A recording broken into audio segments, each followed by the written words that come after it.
first I got to say, John Rieber, thank you for doing this interview for Attack of the Doc. I feel like I owe a lot of my career to you. I would not have stuck around at G4 as long as I did if not for you. So I don't know if I ever thanked you for that directly, but yeah. Well, I want to thank you first and foremost for pronouncing my name right, because that is something that so few people do. And to that end, I always say it's Rieber, I first. But yeah, look, the one great thing about showing up at G4 was there was a collection of great talent who had all been assembled for very specific reasons. And you know, I am a collector of media of all kinds, and for you to bring to life the world of cult cinema, specifically for people at home who, you know, a lot of the G4 viewers wouldn't know any of those films had it not been for DVD Tuesday. So you brought one of the most important elements to Attack of the Show in G4, and that was information that would broaden the experience of our viewers. Well, I try to just present it in an entertaining way, and then also like sneak in little references to bizarre movies. So it wasn't just about whatever was coming out that week on DVD. But let's start. I'm going to mute myself, and I might take myself up, put you full screen just so I'm putting the focus on you, and I want my audio to bleed into yours. On that technical note. But I want to just start off with like your career. I know a lot of the stuff that you did before, having been involved in the Stern Show at E, Wild On, and I do have to say, I don't know if I ever told you this, I pitched and sold a show that was Wild On at a film festival, and I sold that to Stars, believe it or not. I don't know if you ever knew that. But I used that in my pitch, it's Wild On at a film festival. So, which is funny because Wild On started as a unofficial Cannes Film Festival documentary, right? Because my president of E, so real quick, so I started as vice president of special projects at E when it launched in 1990, and I created the first ever nationwide awards arrival show, countdown to the Academy Awards pre-show. As I was quoted at the time, we turned walking into a building into a major television event. No one was doing it at the time. I also launched and was the executive producer of the Howard Stern TV show on E. We put in 8 robotic cameras in his studio in New York, which at the time was so small that when a band came to visit, the drummer had to sit in the hallway. But we turned that into a huge hit for E. And then I also created Wild On, which was a travel show that was designed to take people around the world and show everyone how much fun you could have exploring other cultures. And I'm very proud of that show as well. That all started with the Cannes Film Festival, where I produce specials there every year. One year, the president didn't think that it was worth the cost of going there. And to try to save our Cannes Film Festival coverage, I blurted out that the unofficial Cannes was even better. It was like Sex on the Riviera. And that was the launch of Sex on the Riviera, which was deemed 2 years later to be too extreme of a title. So it was changed to Wild On, and 150-hour specials were the result of that. So that was my history at E. And then when I started at G4, it was in January of 2006. I was asked to come in as senior vice president of production, and that was to oversee all of the original shows that were being done inside the G4 studios. Tell me then the pathway, like you say it like real simply, but what was you created some iconic things, right? That Stern Show I watched relentlessly. Wild On, I also watched, right? And like I said, was such a fan of it, I kind of created a show that was similar to it. But when you came to G4, it was more than that also, because I happen to know that you're a cinephile, a major cinephile. And so can you elaborate a little bit more on how you got there and whatnot and the impact? Because I really felt like, at least my experience at the beginning, I came there in March 2005. I was on 3 episodes of Screensavers, and then that evolved. I was told it was going to be called Attack of the Show, and kind of it was like Attack of the Killer. Yeah. It's a terrible name for a show.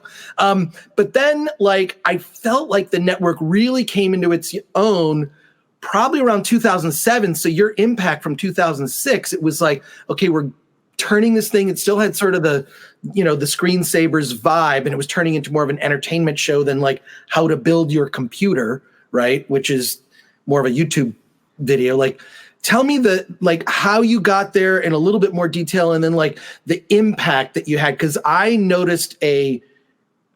really noticed that when you came on board, things got more serious. There was more of a concerted effort to be ambitious with the show. And I don't really have direct knowledge of behind the scenes, how you impacted that, but I can tell you that it was felt. Well, when I was at E, one of the most exciting aspects was it was a playground where there were no rules. We did it all ourselves. We didn't have any money. So we had to create stuff based on our passions. There was no one outside to help us. We didn't have money to buy anything. So we had to create it ourselves. And we were a network full of people who loved entertainment, movies, television, pop culture, music. And we just took that passion and turned it into television. So when I left E, when there was a management change, I continued to produce TV shows, but Dale Hopkins, who was I believe at the time, CFO of G4, reached out to me because a new president had come on board at G4, which I was unfamiliar of G4 as a network, and I was unfamiliar really with tech TV. So I came in and I sat down with Neil Tiles, the new president, and he told me about what he was trying to create, which was a place for every fan of technology, gaming, pop culture, and social media to come and hang out. And it reminded me of the early days of E, when we had nothing but our own passions. And that really was exciting to me. And he told me about a brand new show he had just named called Attack of the Show. He explained what it was, and it was meant to be little pods of different content covering all of these areas of passion for the viewer they were trying to bring in. And I thought, this is exciting and this is fun. And when I met with some of the staff members, I did notice that they knew everything about technology. They knew everything about pop culture and gaming and social media.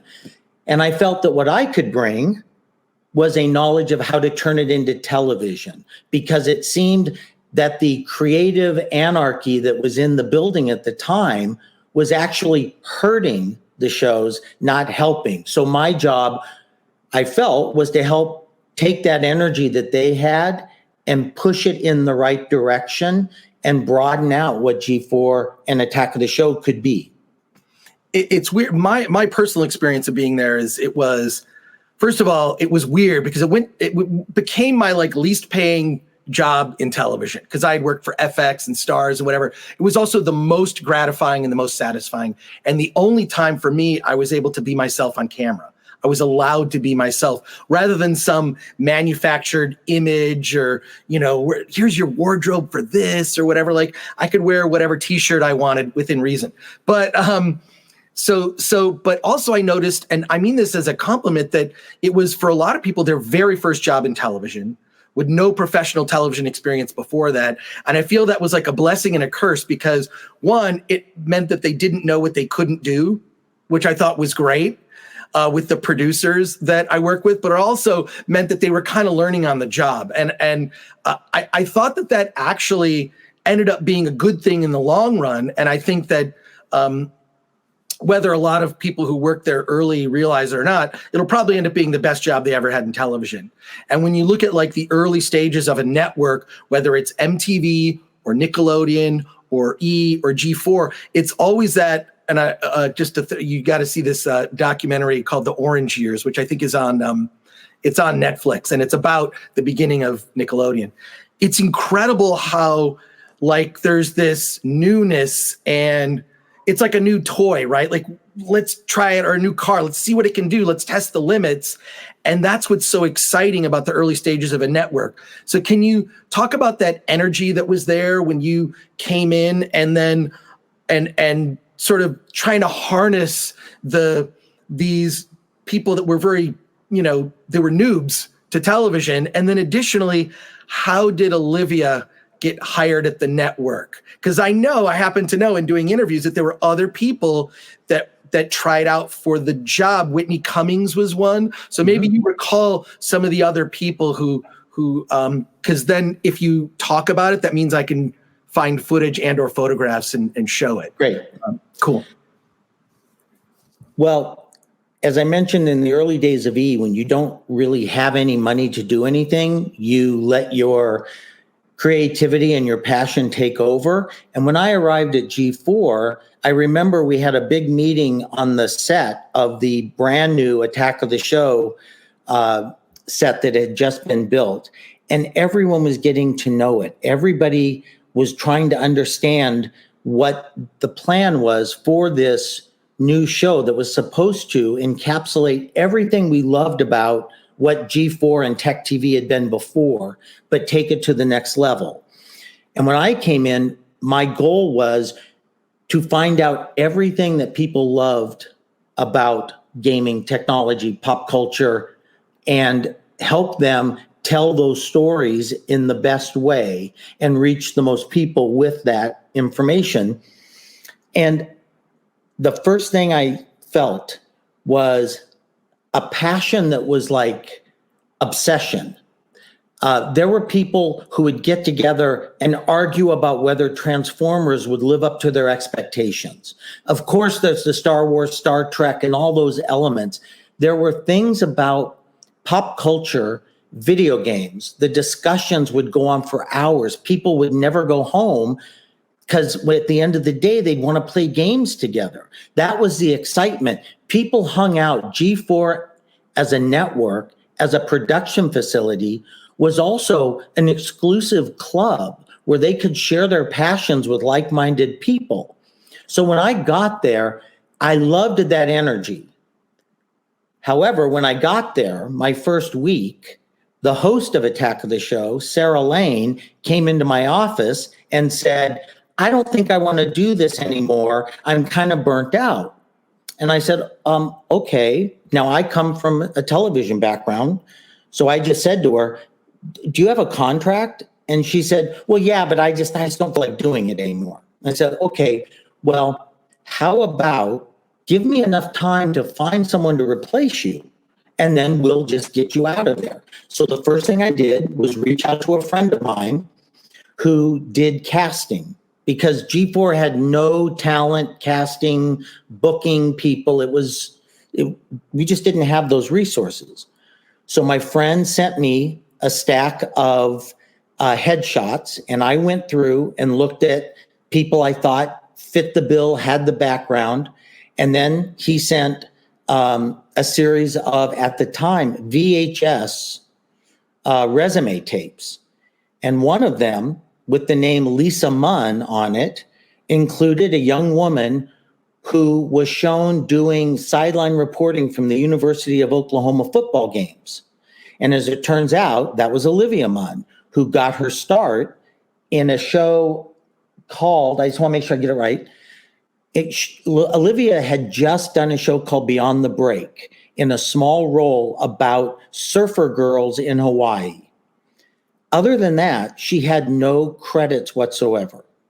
So I took Lisa Munn, who now Olivia Munn, and about a dozen other candidates and brought them in on a day off for the studio. And Kevin did a 10-minute sequence of Attack of the Show with each of them. And there were many who were not right for it at all. Whitney Cummings, as a matter of fact, was one of the people who came in and auditioned. Everyone loved her. She was incredible. There was no one better than Whitney Cummings until Olivia Munn came on set. Olivia and Kevin's chemistry was immediate. Her ability to roll with anything Kevin said. She could think as fast as Kevin. She gave Kevin room to go off on his flights of fancy. She knew how to play off of him. And they had an immediate camaraderie. And literally, as soon as she walked off the set, she was the host of Attack of the Show.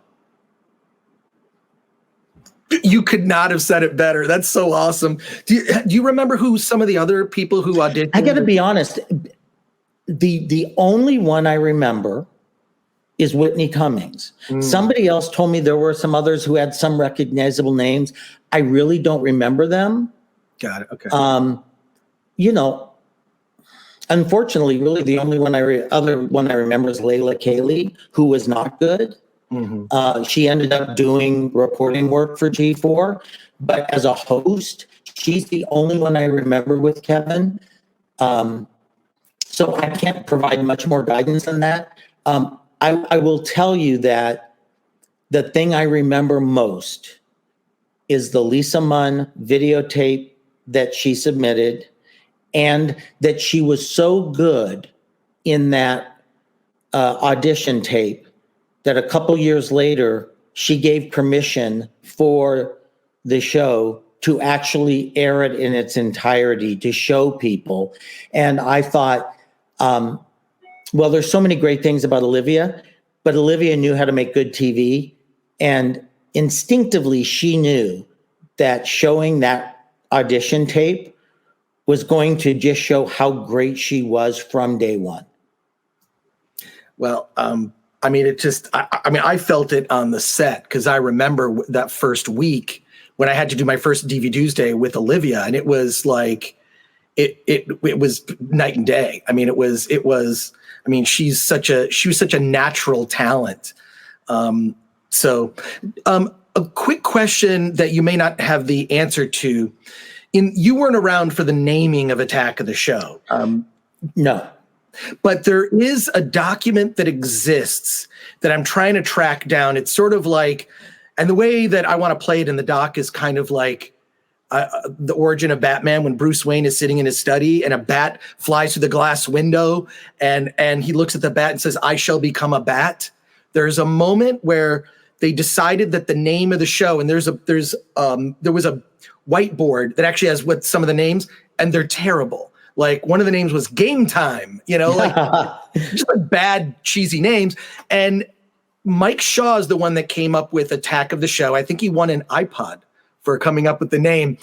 But when it was announced that the show was going to be called Attack of the Show, a lot of people were against it. They were like, that's a terrible name. That's awful. That sounds like Attack of the Clones. It's dumb. And then Mike wrote this manifesto, like a one-page thing. They are this. Attack of the Show is that. I'm trying to track down that document. Do you have that anywhere? It's like in an email or a file? All I can tell you, Chris, is I have a couple of crates of G4 material, and in the next week or two, I'm happy to go through it to look for certain things. I may have the original Lisa Munn videotape, for example. But I wasn't able to find them. I will check on that. Because it was before my time, I can't guarantee, but I'd love to if I can find it. To me, there are two great mysteries that your documentary is trying to solve that you may never be able to solve. One is the name Attack of the Show, and two, the name G4. There's still a huge debate over exactly why it's called G4, what it stands for, if in fact it stands for anything. But that is part of what I think makes people love G4 so much, is there's a peeling of an onion that reveals new layers of fun stuff that you never knew and fun stuff that you'll never know. Well, it's they even make fun of it today. In a recent, I subscribed to their newsletter, and they sent out a thing about what G4 means. I mean, Robert Juster told me it was nothing. It was just what they called it, G4. Okay, fine. And Attack of the Show, I think it just, it was the name that stood out, but this manifesto, and I've got other people I'm reaching out to try and get a copy of what was written. I'm sure it's in an email or whatever, but that was a moment where I forgot who told me the story. It might have been Chris Gialandoni, who like broke down crying, talking about reading that. It was like Mike Shaw read it aloud in a room full of people, and when he read it aloud, like it was like, it was a moment, right? It was a moment like, oh, wow, it gave purpose and it gave everybody this direction to go, right? Like, now we get it. The name sounded dumb initially, or the people didn't respond to it. But once he read that manifesto, that mission statement, it galvanized everybody together. Let's talk about, I know you have a lot of anecdotes and stories you want to get to. And so let's talk about that. Anecdotes, especially related to Kevin and Olivia and those early days, because I really felt like once they were solidified as the host, all these other elements began to come together, with everyone from Blair Butler, Layla Cayley doing the news updates. All this other stuff just started to just really solidify and work, and going to Comic-Con was a big part of that. So can you tell me some anecdotes about Kevin and Olivia, some of those stories? And also, one of the threads that I'm exploring in the doc is that when things went well on the show, they were great. And when things went bad on the show, it was great. Like, for example, the Olivia mispronouncing, McHammer. It used to screw me up when they would show the Chiron, and I'd be reading it. It's all phonetic. And me, I confused me sometimes, but they spelled things out phonetically. So just however you want to riff on stories and anecdotes related to Kevin and Olivia, and other members and hosts. And when you talk about those things, then I can show footage. So. Sure. Well, one of the great things about Olivia was her ability to, in a sense, broaden the voice of G4. I'm going to send you a lot of photos from the very first E3 she took part in. When Olivia was added to the E3 coverage, it was Adam Sessler, Morgan Webb, Kevin Pereira, hardcore gamers, hardcore techies. Everything about E3 spoke to them. We don't know how much Olivia knew about any of that, but what Olivia knew was how to be an entertainer, a broadcaster, how to handle the keeping things moving so that they could geek out, and she knew how to take us back script to take us to our next piece of business. And she had the same passion for television that they had for the content we were covering. So when Olivia showed up at the very first E3, she was going in as a novice. But when I arrived at G4, they had only aired the press events from E3, and they would run the press event, go to a commercial break, come back to the press event, go to a commercial break. Well, my background was in live TV. So I said, let's take these press events and put our hosts in front of them, our hosts throughout them. Let's do post shows where we talk to people about what they just saw. Let's take what is coverage and make it content. So we went, when I got there, they had just done a bare minimum coverage of the press events with Microsoft and Sony and Nintendo. And within 2 years, we turned it into 25 hours of live television across the entire convention floor. We took over and built a space just for our studio right next to some of the biggest video game companies in the world. And we suddenly became part of this, and we took ownership of it. And it's one of the most satisfying things we did at G4 is we became the home for E3. No one covered that convention the way we did. And it turns out that developers would come to us first because we had a passion for their products. And in that regard, I was the one who was eager to do a documentary about what I had heard about the booth babes. I had heard about the legendary E3 booth babes. And I'm not above pandering. So I hired Sarah Underwood to come on and host a special Confessions of a Booth Babe, which we aired and got in trouble from E3 because at the time there was a debate behind the scenes as to whether E3 should have booth babes. But I think people forgot what the concept of a booth babe was. It wasn't sexual. It was cute women sharing their passion for gaming with an overwhelmingly young male audience who liked to come to E3 and play games. And if an attractive young woman was going to share that information with them, the one thing about Olivia Munn, Olivia is beautiful. She never acted like she was beautiful or better than our audience. She was the most engaging, warm, interactive host. She would pose for any photo. She would sign any autograph. She would talk to every fan that was there. No fan thought she would date them, but they never felt like she acted like she would never date them. She felt like one of them. She embraced them. And it was that embrace of the fans of the show, in the same way that Kevin could talk for hours about video games and tech and pop culture, because he loved it and he loved talking to the fans about it. So we took over E3 and we found that we had thousands of people watching us at the same time that the convention was going on all around us, because they just wanted to watch our hosts play the games, review the games, and it was a communal experience. And we owned that convention. I'm very proud of that. The other convention I'm very proud of is I spent an inordinate amount of time wooing the organizers of Comic-Con. They had never allowed a television network to put a stage in and broadcast an entire television show live from inside the convention. And I convinced them to let us do it. And they didn't realize the floodgates that they were opening, because they put us right inside the main entrance on a stage that was only 1 foot off the floor.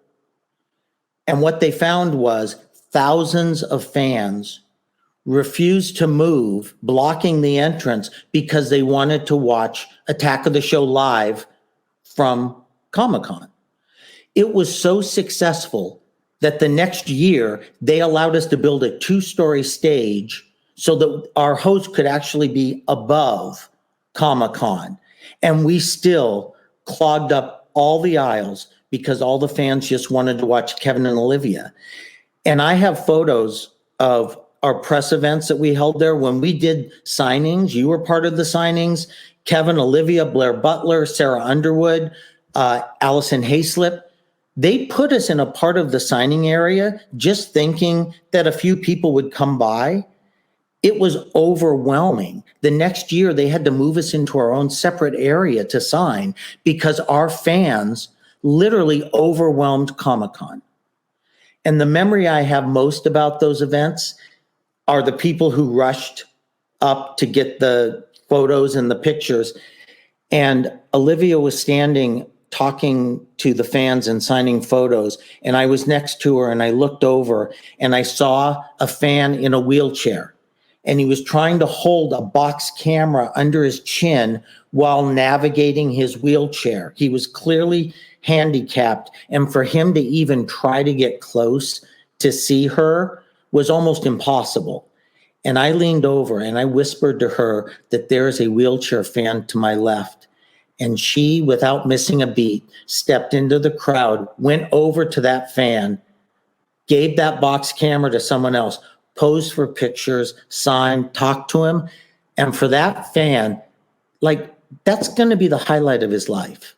Think about how difficult his daily living is. And for him to make the effort to come to Comic-Con, to even get close enough to be able to glimpse a fan and, glimpse his favorite stars, and to have Olivia come down off the stage to pose with him.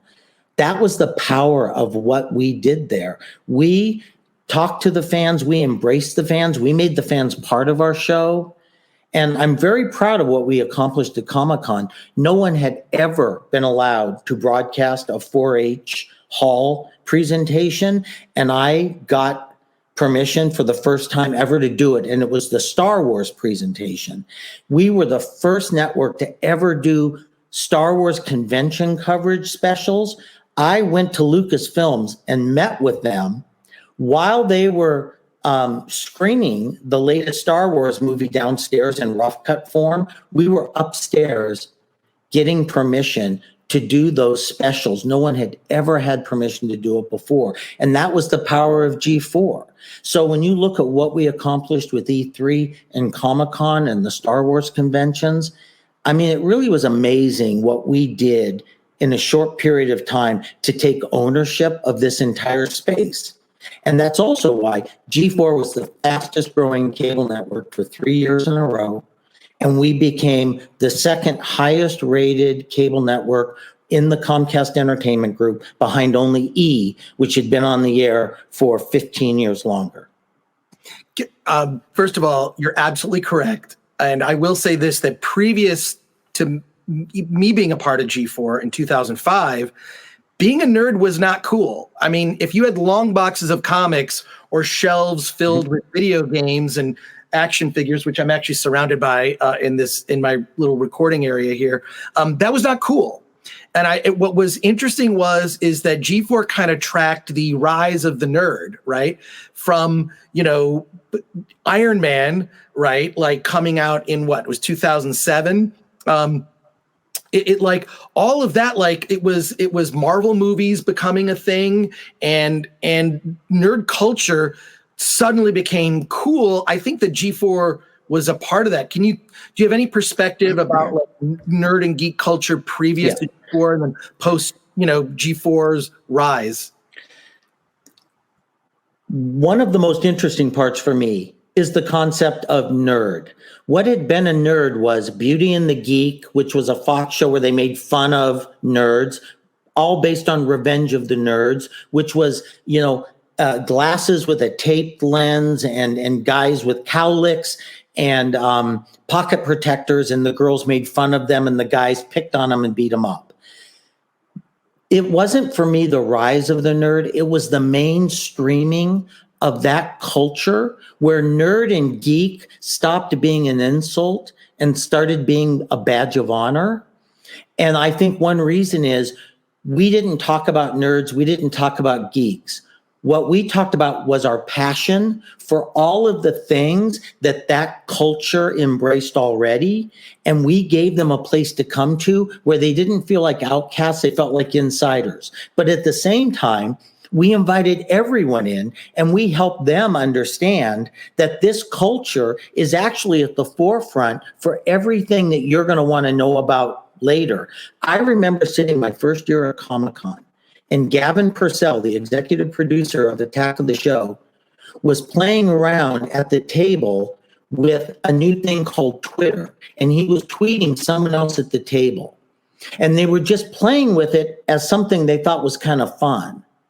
And literally, it was that passion for always being at the forefront that made every day on Attack of the Show and G4 another opportunity for people to come in and be at the forefront. And the one thing about geek culture or nerd culture, it was at the forefront of everything from Star Wars to Star Trek to Marvel to all of the next phases. One of my favorite memories at G4 was sitting in the Attack of the Show green room with James Cameron, who had come in the day before the premiere of Avatar. He was going to be picked up after his appearance live on Attack of the Show and be driven to a helicopter to fly him to the premiere of Avatar. But he came to G4 first. Now, why would he come to G4 at that moment instead of anywhere else? Because we wanted to talk to him, not about him being a celebrity film director, not about working with Arnold Schwarzenegger. We wanted to talk to him about the technology he created to make Avatar a reality. Our interest, Kevin's interest, was about his camera, was about his technology. That was the fandom. That was the geeking out about the technological advancements that James Cameron brought. That's why he showed up and talked to us live when anyone else would have loved to have had him. What I remember about that day, the thing about Attack of the Show is they like to stay exactly to what the show was. So they always started with Around the Net and the videos, which is great, and it was fun. Except James Cameron showed up early. And James Cameron was ready to go on TV. But the exec producers at the time, Vinnie Rutherford and Josh Brentano, said, oh, no, we haven't finished Around the Net. Go talk to him. So I was sent into his green room to keep him entertained while they continued with the general ongoing status of the show. So I went in and talked to him, told him how excited we were to have him on. He had to take a break to take a call from a publicist that he yelled at for some perceived wrongdoing. And then he looked at me at one point, and James Cameron just said to me flat out, I'm ready to go on. And I left the room and I went to the control room and I said, guys, James Cameron's ready to go. Take him now. And they brought him in. But, you know, the thing about the show was they weren't above making James Cameron wait till it was his turn. Because as much as they loved James Cameron, they weren't intimidated by celebrities. They loved and were passionate about the storytelling they were doing, and they stayed with it. I remember when Steven Seagal came on the show, and we had been told Steven Seagal must be addressed as Mr. Seagal. If you have to, you can call him Steven. And he was brought in live, sat down, and Kevin Pereira, without missing a beat, said, hey, Steve, how you doing?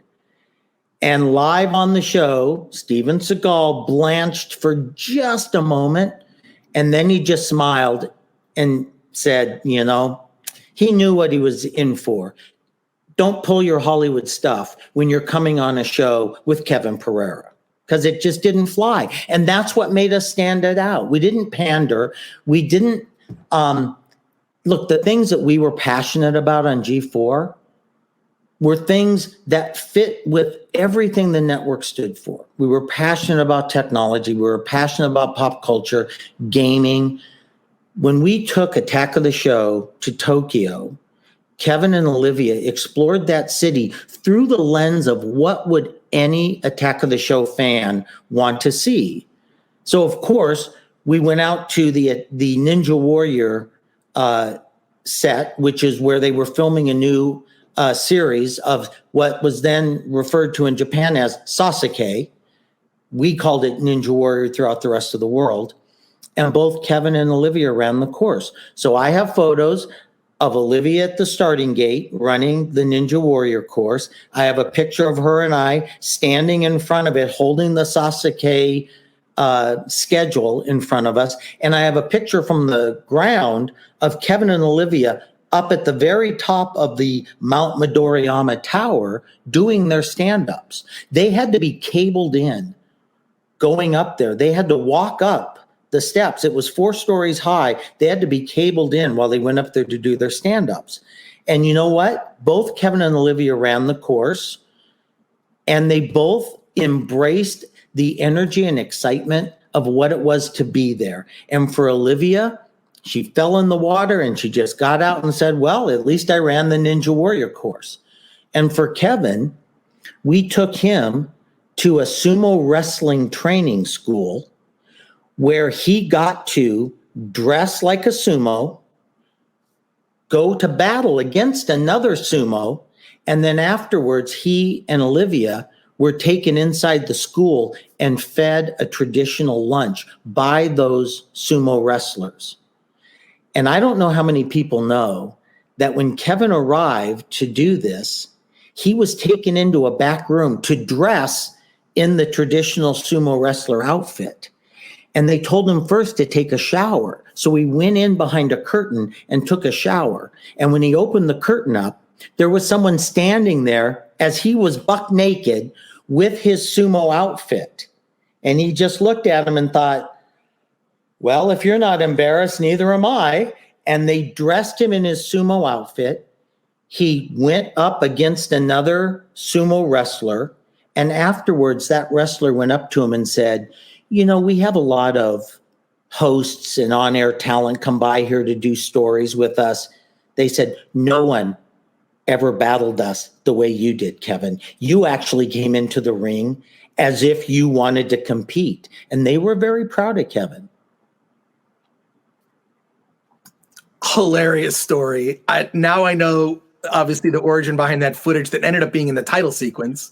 Well, I want you to know that I have a still photo of him posing in that thing, right? Mm-hmm. And I will tell you, when he told me that story about walking out, he's buck naked.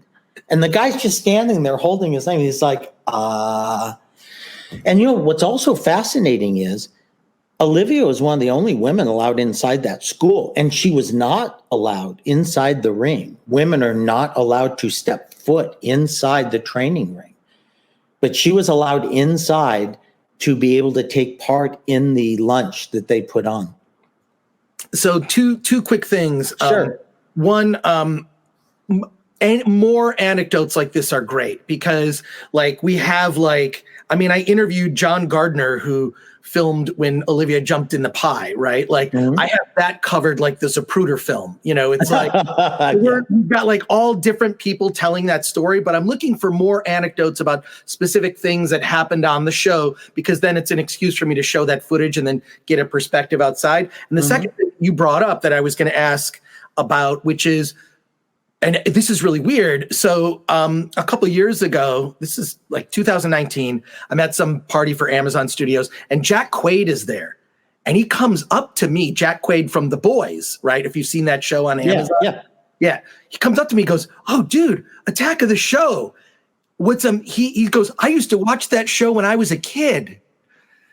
Because hilarious, right? But what I've found is there are so many celebrity fans of the show, like Jack Black, among others. So two things I'd love for you to chat about is more anecdotes about Kevin and Olivia and stories like the sumo wrestler one that was amazing, and other stuff about celebrities that appeared on the show, because it got to a point where when the show hit the sweet spot, that the celebrities being on the show had like told their publicists they wanted to be on Attack of the Show, that you didn't need to pitch very hard. They knew the power of G4 and AOTS, and they began to, become, the celebrities became fans of the show. So if you have any more anecdotes like Steven Seagal or James Cameron, anything, I'm also, I'm in a long-winded way saying these questions, which gives you an opportunity to kind of jog your memory. So yeah, and again, if there are certain names that you know as well, because one of the things I didn't pay as close attention to were some of that celebrity stuff, right? But I know two things I can at least talk about, and I don't know if it's useful. One's from Comic-Con and one's from Attack of the Show. But we knew that Attack of the Show had become a pop culture hit with Hollywood when the show Big Bang Theory put Attack of the Show and G4 magnets on their refrigerator. And that cast specifically talked about wanting to come by to be on Attack of the Show. When you're on a TV show, when you're in a film, you spend a lot of your time out there talking to people who are just going to show it as a minute and a half promotional thing, and they just use your face to promote themselves. When you came on G4 and when you came on Attack of the Show live, you were hanging out with people who actually loved what you were doing because you shared a common passion. So when we went to Comic-Con, one year, the opening shot for Comic-Con live is Jon Favreau climbing up the stairs, reaching out to the fans and announcing the beginning of our Comic-Con coverage live and inviting all of the fans there to come and see a premiere screening of Cowboys and Aliens. He could have promoted that movie anywhere and did promote it everywhere, but he came to Comic-Con to talk to us live because we were the audience he was trying to reach, and he loved hanging out with us. And when you had celebrities who were literally at a place in their career where they were doing Good Morning America or The Tonight Show, the fact that James Cameron made Attack of the Show his stop to talk on the eve of the premiere of Avatar says so much about what we became and how important it was for them to speak to our audience, because our audience wasn't watching those other mainstream shows, and those mainstream shows were not going to satisfy the audience they wanted to reach. I guess any more anecdotes that you think of, feel free to like divert and tell other stories. I will. Well, I have one story before I forget. Sure. One of the most entertaining aspects of being in Tokyo was that both Kevin and Olivia were willing to dress up in costumes. So I have Olivia dressed as Princess Leia and Kevin dressed as, it looks like a Luke Skywalker, on the streets of Tokyo at Shibuya Crossing. And they are performing with the dancing stormtrooper. And the great thing about it is the dancing stormtrooper is having a wonderful time. They're dancing with him on the streets for no other reason than the dancing stormtrooper does that every day. And his name was Danny Chu. And he was a really colorful young kid who apparently didn't have to work for a living, so he could be the dancing stormtrooper. And we started to wonder why Danny Chu had so much time on his hands. And the reason is because his dad was Jimmy Chu with the shoes, so he didn't have to work. He could dress up as the stormtrooper. And that was the kind of stuff that we just thought it was fun, so we did it. When Olivia goes to the Star Wars convention and dresses as Slave Leia and is willing to host in that outfit, I think she made every Star Wars fan, every fanboy of G4 very happy. But she did it in a way that was just kind of fun and relaxed. She didn't do it sexual. She just did it as, this is the kind of stuff we love to do. To promote Avatar, they did a sketch where Olivia put on all that blue face paint and all that makeup for the fun of being her. When Sarah Underwood came on the network, fans embraced the fact that she created the superhero Bustus. And if anyone could be the character Bustus, it was Sarah Underwood. But she brought this thing of, she was a Playboy Playmate of the Year, who was also just a fun, down-to-earth geek like everyone else. And she loved playing around. She loved superheroes. She knew that she was attractive, but I shot a pilot with her where she wears a raw bacon bikini.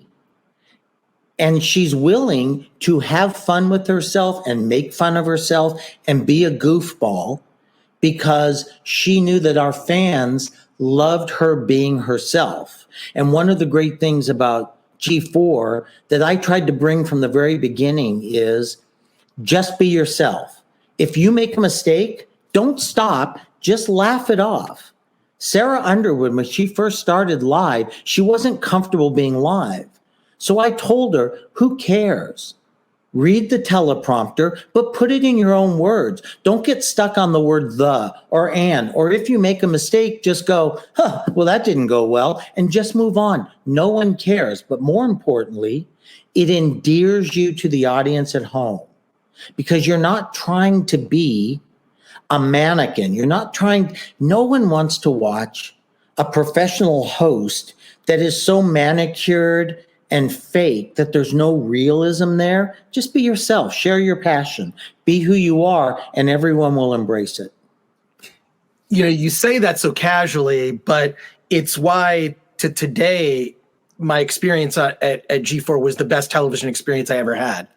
Like, and to this day, like I did a bunch of TV before G4, and it also kind of like felt like, I'm kind of done. I didn't like being on TV.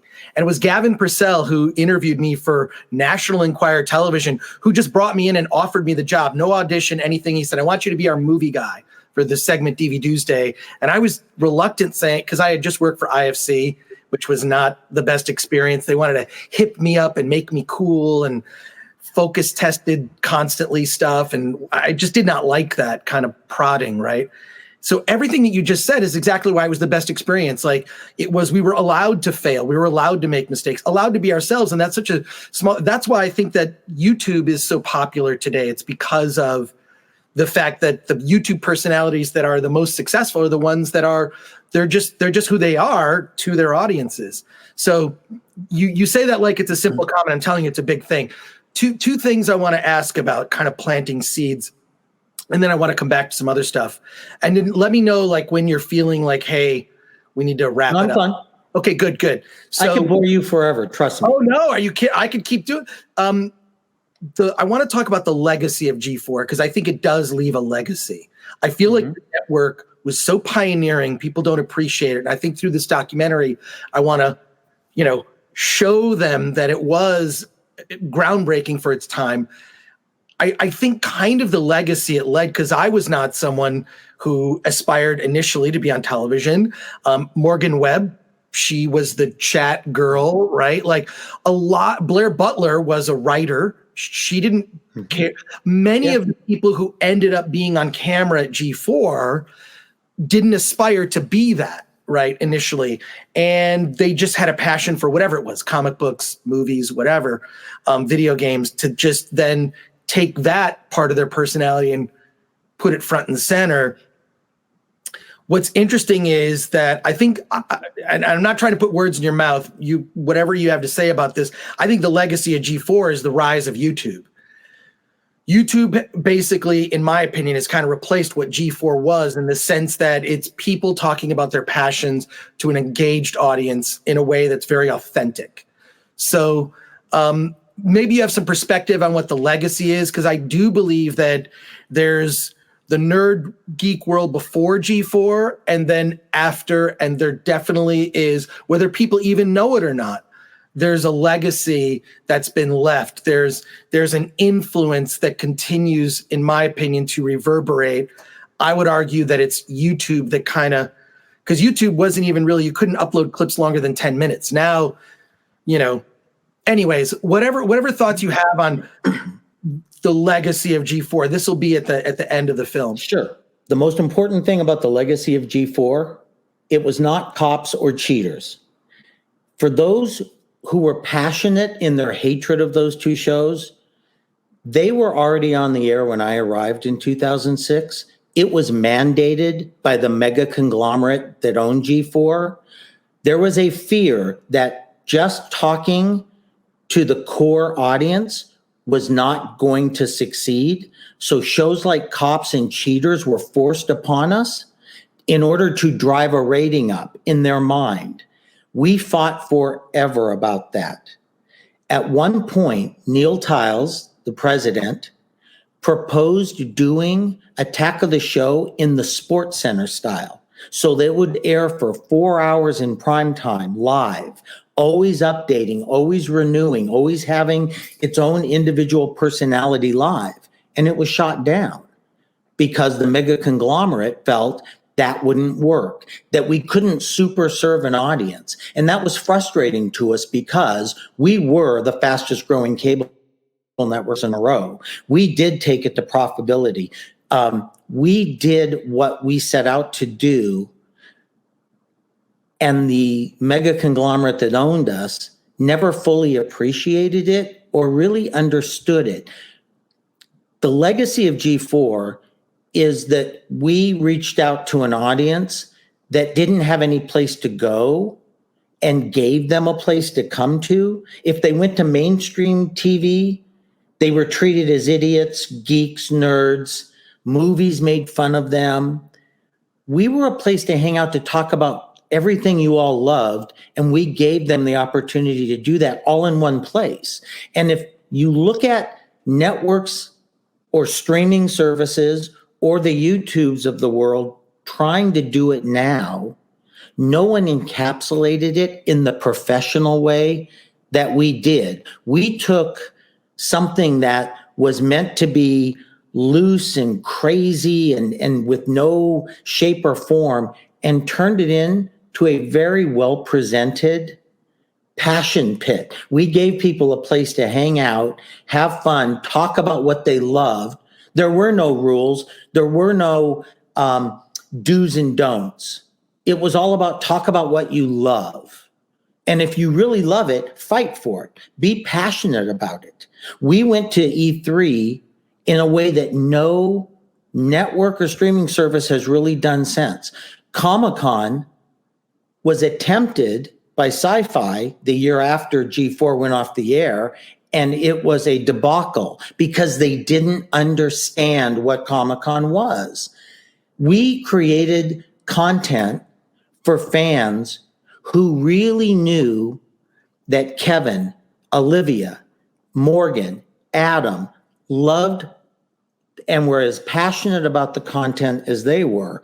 And that's missing now. You don't see that anywhere. If you go to YouTube, if you go to Twitch, you get elements of it from people who now will sit and talk in the way they can share through those platforms, but without there is something about making television, no matter if it's linear or streaming or short form or long form, there's something about creating content when it's done by people who know how to tell a story that takes it far beyond like the fans have taken over. Because the problem with fans taking over is they don't know how to tell a story in the same way. And it's not as entertaining. And what everyone behind the scenes and in front of the camera at G4 did was they created content that was at the height of professional quality, but done without feeling manufactured at all.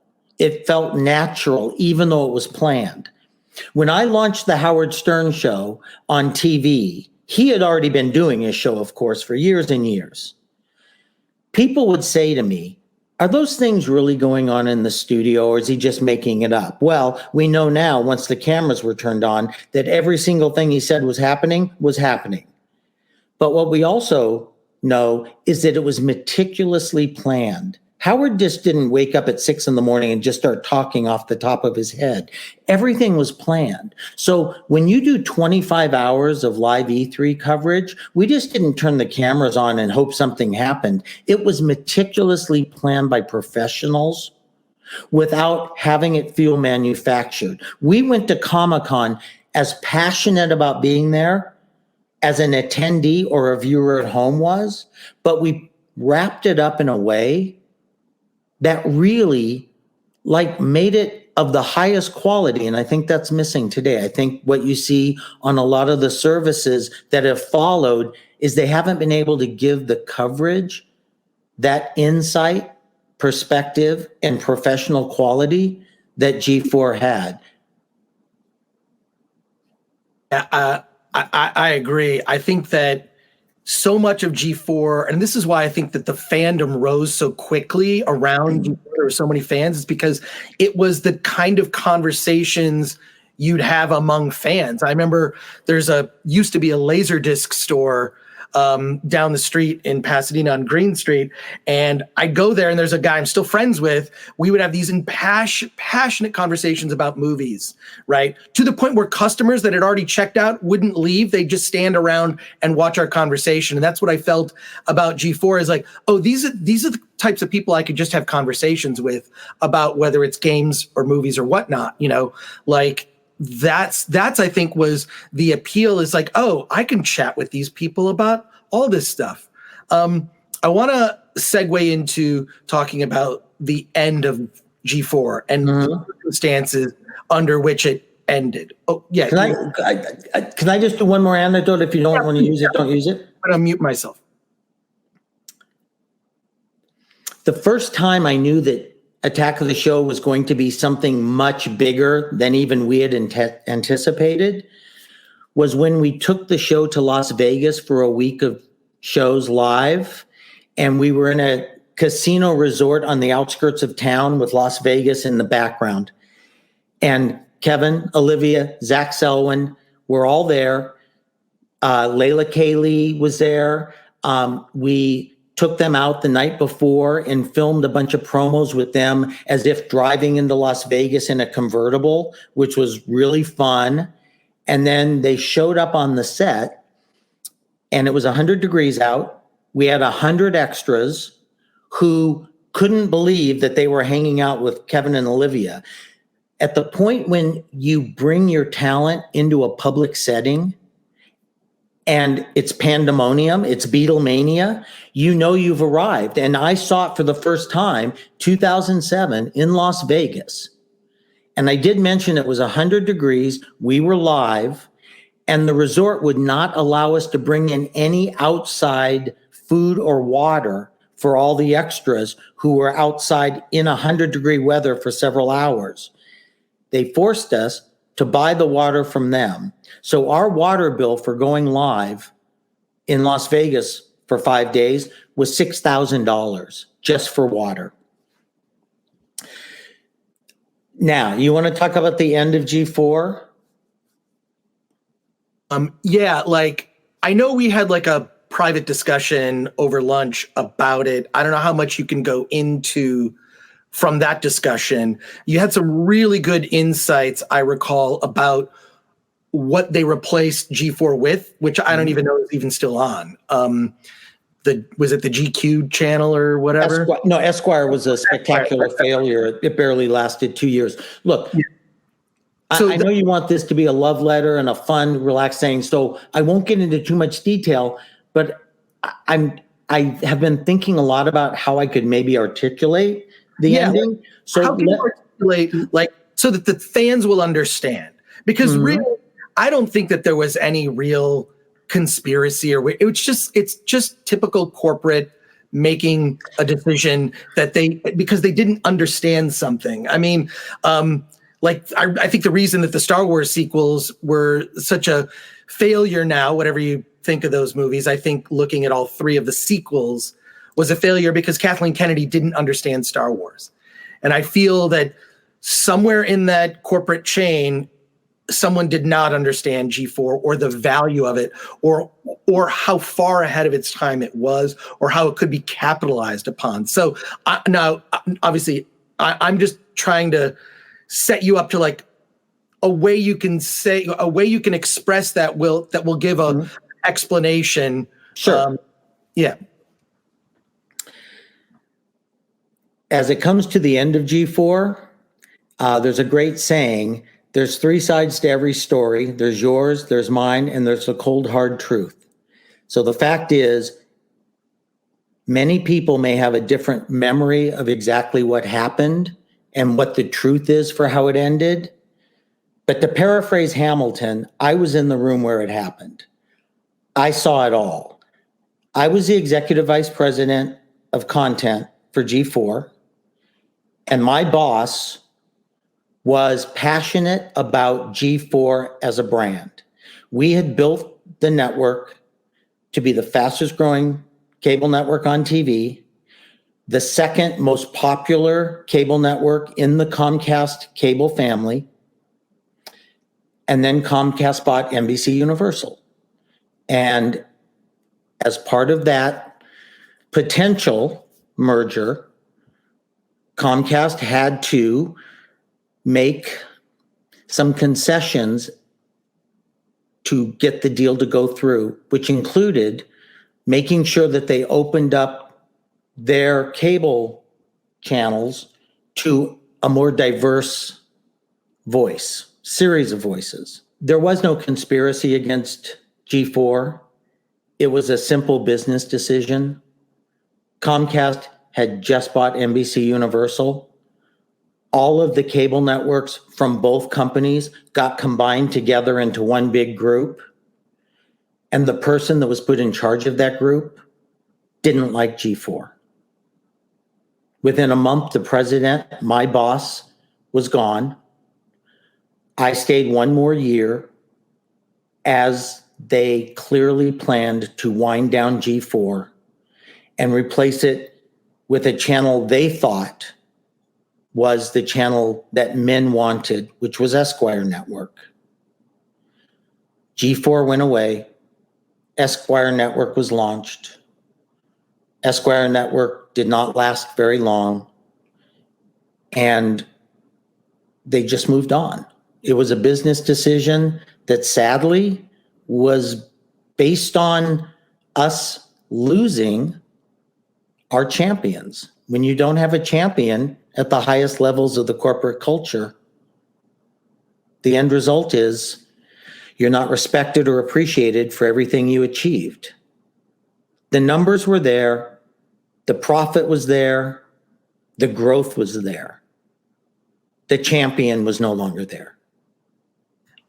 The way I see it is almost like, looking back, it's like a man bun.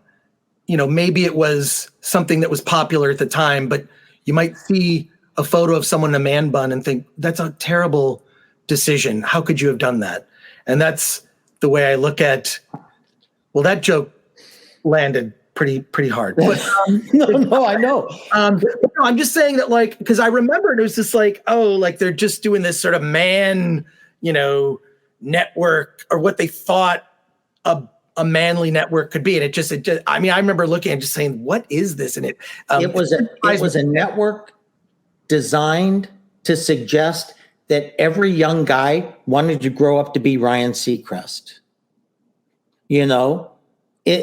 A metrosexual hipster kind of cool dude that dressed really well. And sadly, G4's creative, somewhat outrageous personality that didn't conform to a tight corporate environment is what helped kill it when it got put into a tight corporate environment. You nailed it. And it's weird because I was in a conversation on film Twitter talking about Gen X, right? I'm Gen X. I assume you're Gen X. Like, all the Gen X movies are all about anti-corporatism. It's Fight Club. It's Office Space. It's all these, F the man types of movies. So, and I felt that G4 was very anti-corporate, and you can't put that in a corporate box and have it succeed. So that's at least the way that I see things. I don't know how much more specific you want to be. It's a much smaller, I'll say as an aside, it's a much smaller part of the doc now. It's just, I think we're so used to bad corporate decision-making, whether it's, on so many different levels, but, that's the answer, I hope I gave you what can work, because that is really kind of it, what I said. Unfortunately, a network that is allowed to go off and be wild and creative because it was, in a sense, a startup, ultimately couldn't survive in a mega conglomerate where it's all about brands and bottom lines and spreadsheets.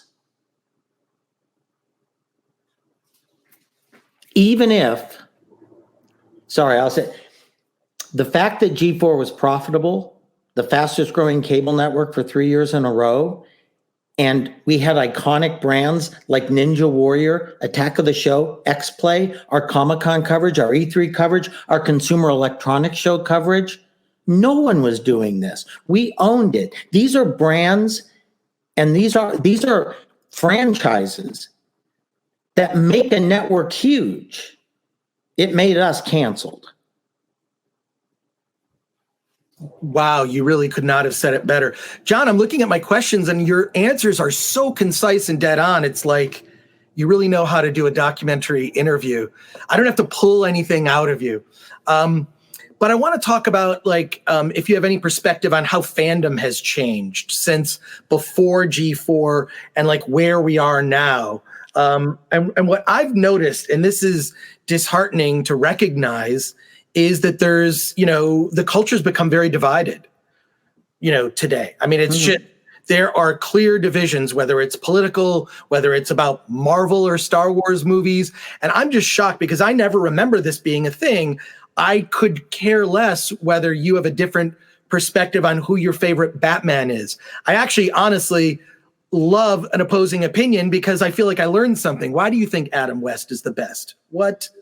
These are discussions, these are nerd discussions we would have. But what I've observed lately is fandom becoming as divided as we are politically, I've seen fandom become that way, and it's very disheartening. I never remembered, like, just because you don't like a certain Star Wars movie, you're ostracized, or and I just wondered if you had any perspective or thoughts on that. It's an alarming trend that I've seen more and more, and you know, I don't know if you had any thoughts. I think one aspect of G4 that I was most proud of was it was everyone invited into the tent.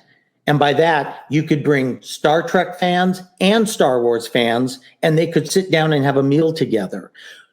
We were a place to hang out. We were a clubhouse. We were open to all sorts of debates. I learned when I first arrived that there were people who played a certain type of game who hated other types of games.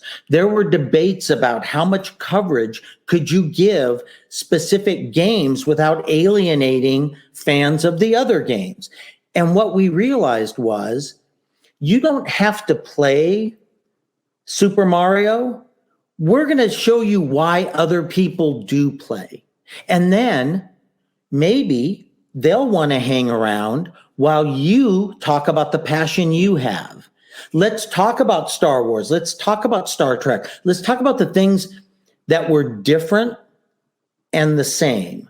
Let's talk about how it doesn't matter if you loved the new Transformers movie or hated it. You just wanted some place to talk about it. And I think one of the worst things that's happened, mostly through social media, because that's the outlet now, is people are always itching for a fight. They want a fight, but a fight based on ugliness, not based on spirit.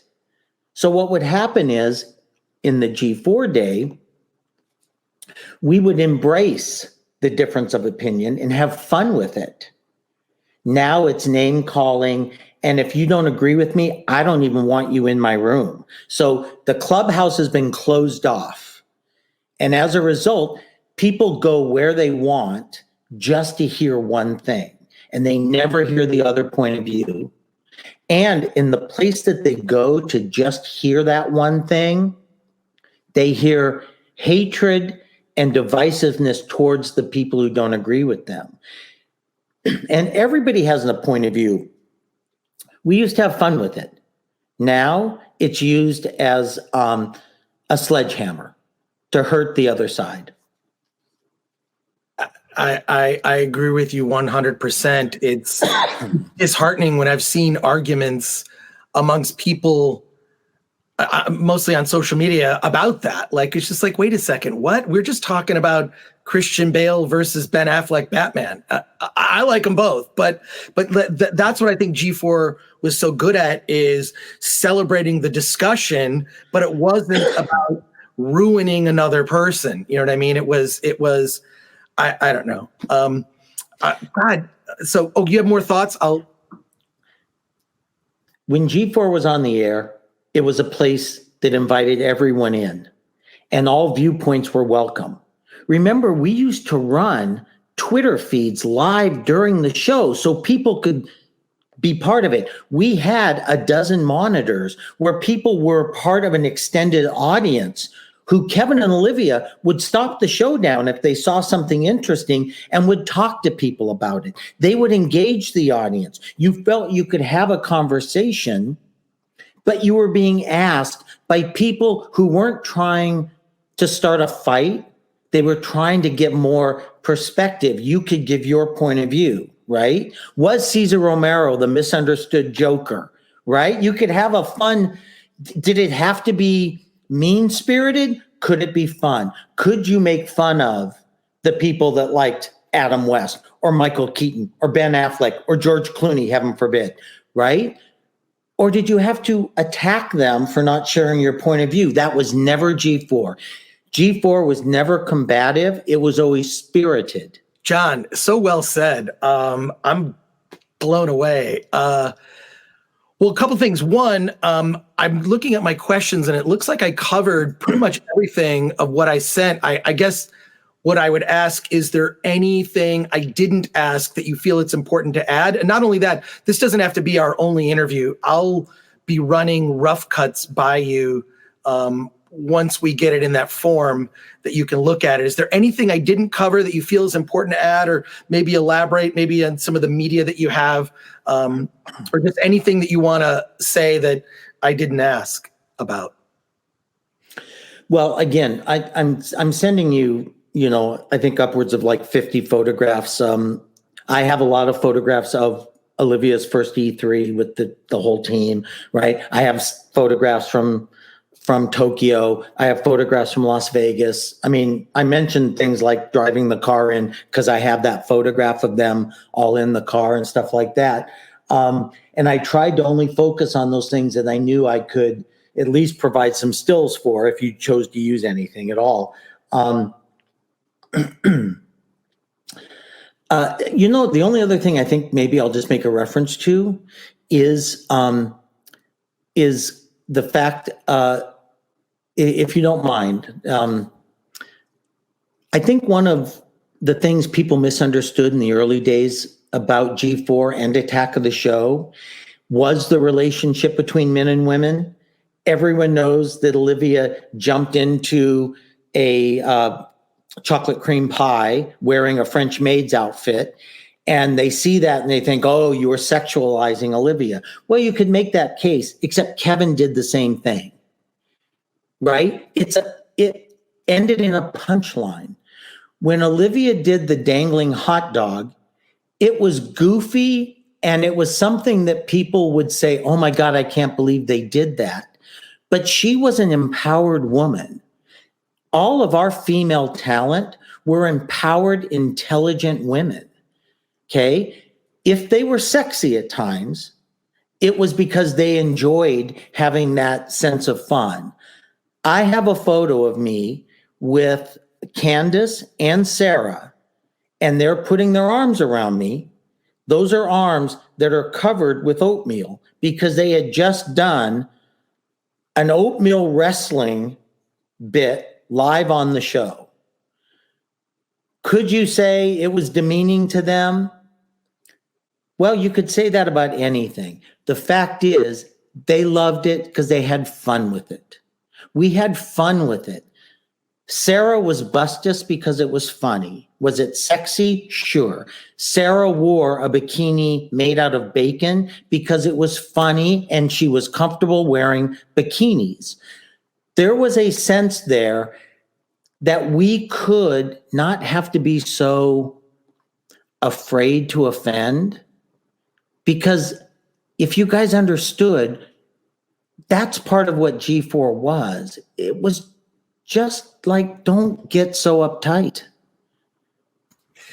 I mean, Attack of the Show was fearless. And I will say this, having gone through, the library that we put together is like, over 100 hours of footage broken down by subject and hosts and whatnot.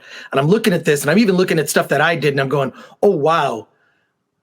So much of this, if it was said today, would get me canceled, Kevin canceled, Olivia, which is a little disheartening to realize, look at it and go, oh, wow. I don't know that we considered it particularly edgy. It was safe for TV then, but I guess my big question is, could you do Attack of the Show today?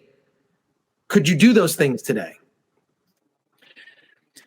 It's a really good question as to whether much of the stuff that was done on Attack of the Show can be done today.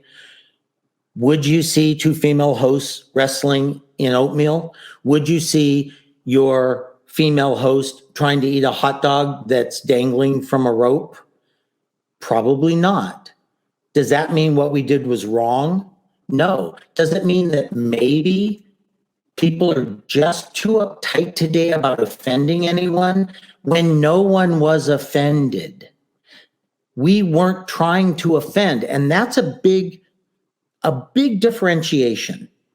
When G4 was at its prime, we did stuff that our team, male, female, gay, straight, every race, every ethnicity and religious background, all came together and thought this might be funny and it might be entertaining and it might be goofy. So let's try it. It wasn't meant to offend anyone. So much of what's happening in media today, whether it's broadcast media, streaming, social media, it's designed to provoke. Things today are designed to provoke. What we did at G4 was designed to just entertain. And it was goofy and it was funny. And it was never designed to make someone feel bad. And it was never designed to insult someone. It was never designed to denigrate or diminish someone. But times have changed. And now the filter in which these things are looked at is different. So it's important to remember what it was like then versus how people see things today. You really nailed it, John. Like that's a big, I mean, that'll be, I don't really want to point it out like on the nose, but when you see the footage and the bits and stuff that's done, you're going to look at it and go, oh my gosh, if this came out today. That's why I don't know that, like, whatever their plans are for what the new attack of the show is, I don't know how they're going to thread that needle because people are so hypersensitive about everything. Yeah, you can't have the same irreverence. And look, I'm all for being more sensitive to things that can hurt others. I look back at everything we did at G4. It's hard to find anything that was ever designed to hurt anyone. That's a great, I love that you said that. That's exactly right. There wasn't anything, and if anything, it was all about uplifting geek culture and nerddom as a whole.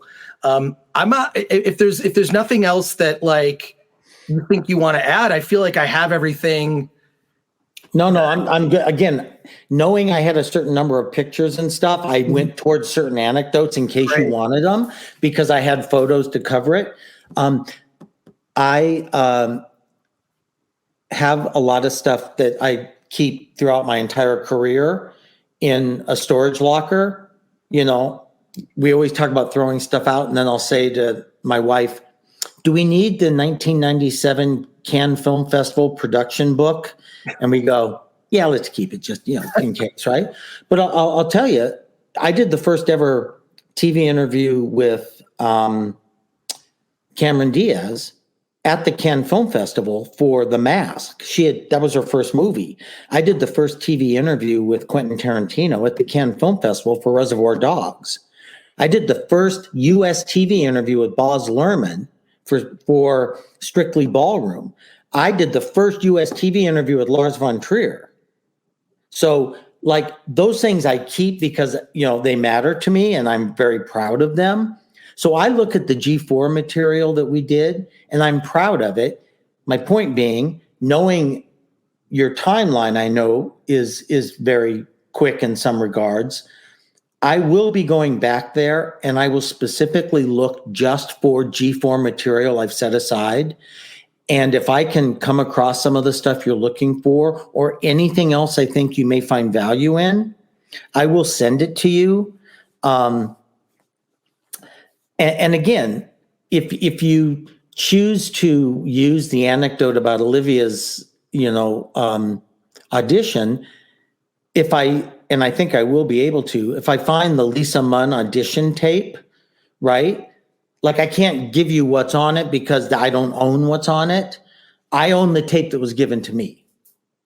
So, all right, well, I'll find a workaround legally to be able to use it. So, and I think that, like, in my discussions with Blair Herter and Brian Terwilliger, they actually do see the value in this documentary, that it will help uplift the brand, at least to, sort of, here's the legacy of what the network was. I don't think it's going to be anything like what G4 used to be, the new vision for it. But they're on board with helping with it, right? In that sense. So I think what I mean is that they're not going to sue me. So cool. Well, like you said, it's from what I saw, okay, you are celebrating something that was really cool that everybody, including the mega conglomerate, should be proud of. Yeah. Okay.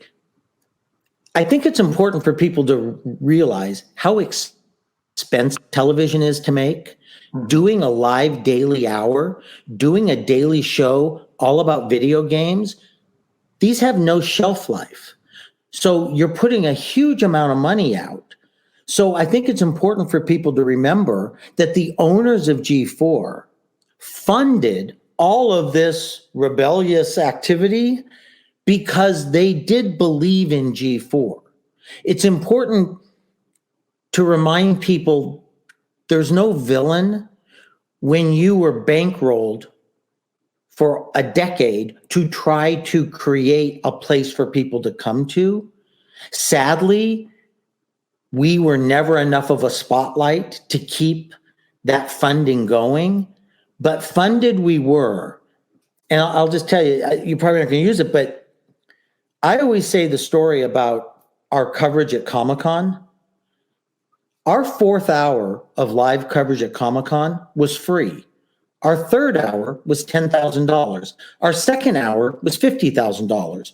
Our 1st hour of live coverage was $1 million. It cost $1 million to turn the cameras on live.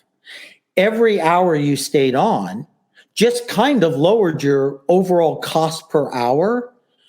But the fact is, we were given $1 million to do a live show.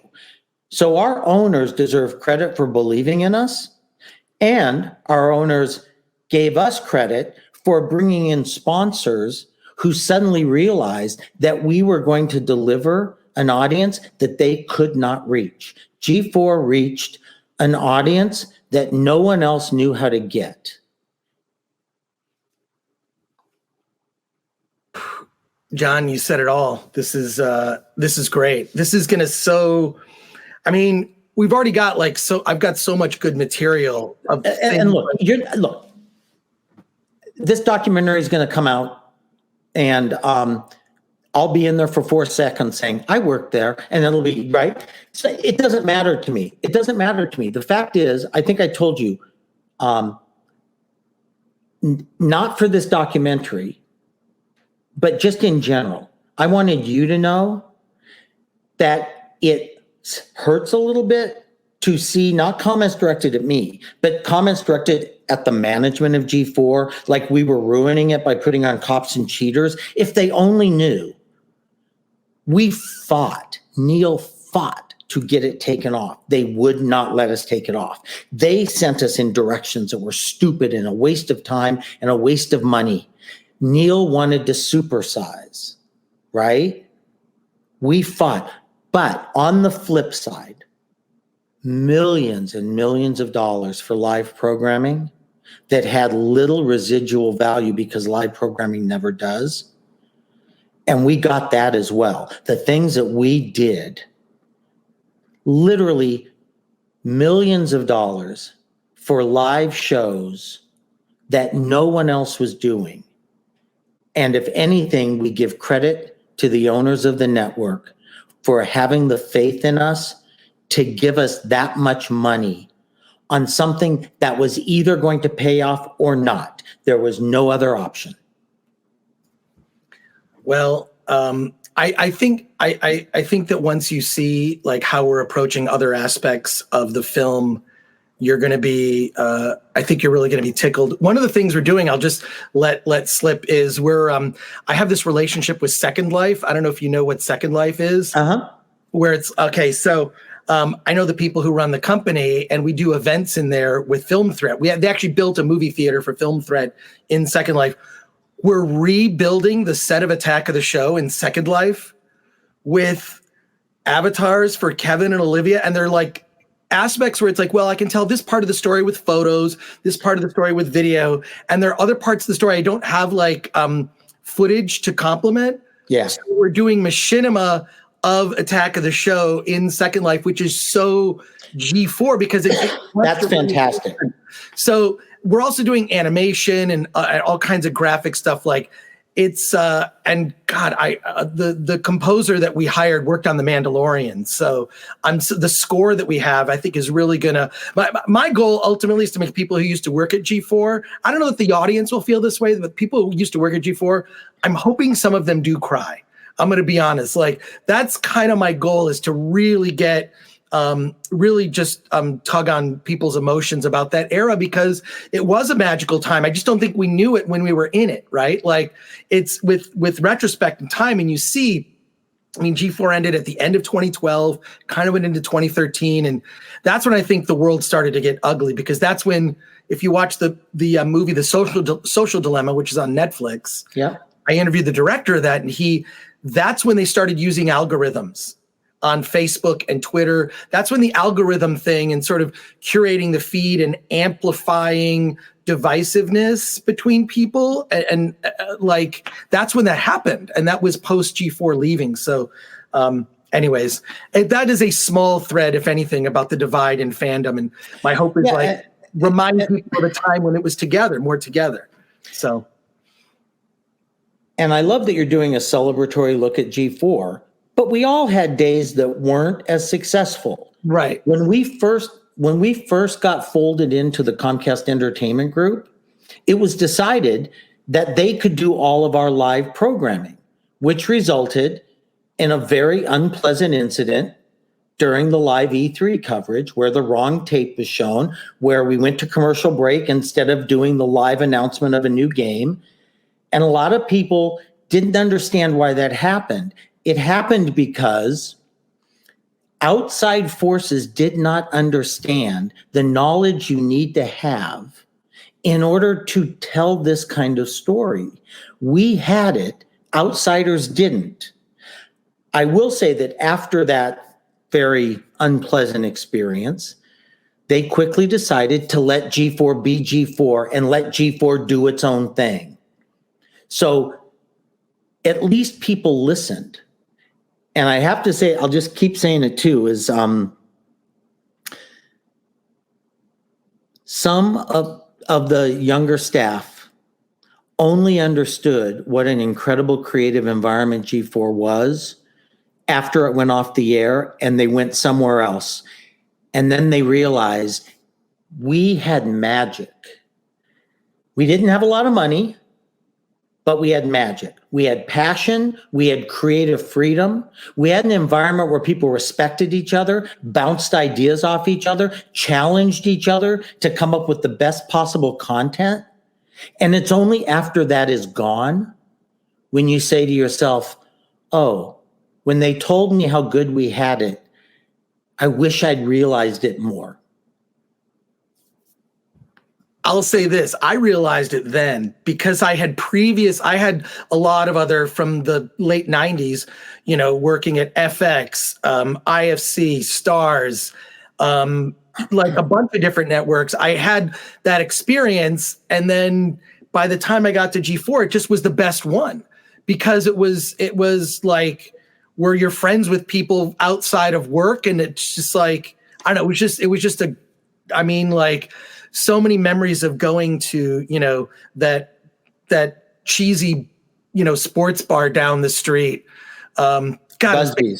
Busby's, like, it was like, all right, well, just go into Busby's, and Neil would pick up the tab. I mean, it was just like, I don't know, it was really magical. And I think people, because I've interviewed obviously a lot of the producers and Casey Schreiner, people like that, and they realize now, like, oh, we didn't know what we were doing, and that was like part of the charm. But also, like, they realize, like, okay, now this is the real world of going and working in television. It's not all it's cracked up to be. Anyways, John, I can't thank you enough for this interview. I'm gonna so if you can, I'm gonna end the recording. Yep. We're good. Okay, so I'm gonna end the recording. Thank you for talking to me.